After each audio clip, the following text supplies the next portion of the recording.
Have you ever wondered about the profound impact of worship in our lives? Worship, in its broadest sense, is more than a ritual or a religious event. It's a spiritual act that connects us to our Heavenly Father. It's about acknowledging His sovereignty, His love, and His mercy. It's about expressing gratitude for the blessings we receive.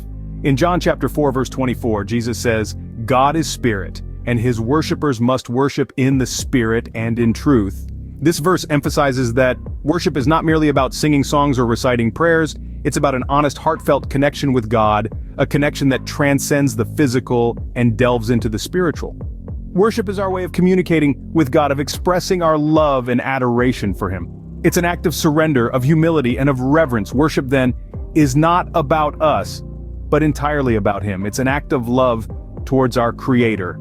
Imagine finding yourself in the darkest of times, where hope seems to be a mere illusion. You're trapped, and freedom feels like a distant dream. This was the reality for two men from the early Christian church, Paul and Silas. In the book of Acts, we find them imprisoned for their faith. In the midst of their challenging circumstances, they could have allowed despair to swallow them whole. But instead, they chose a different path, a path of worship. They lifted their voices in prayer and song, not in complaint or sorrow, but in praise to their Heavenly Father.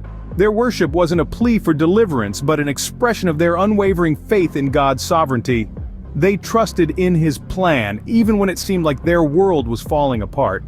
And, as they worshipped, an incredible thing happened. The earth trembled beneath them, the prison shook, and their chains fell off. This story serves as a powerful reminder of the strength that can be found in worship. It shows us that even when we're faced with the most daunting of circumstances, worship can bring about miraculous change. It can break chains, shake foundations, and usher us into the presence of our Heavenly Father.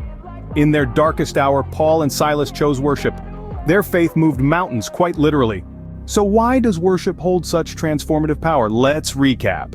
Worship, in its purest form, redirects our gaze from life's challenges towards God's magnificence. It's a divine encounter, a moment where we can truly experience God's presence, often leading to extraordinary breakthroughs. A.W. Tozer beautifully encapsulates this sentiment.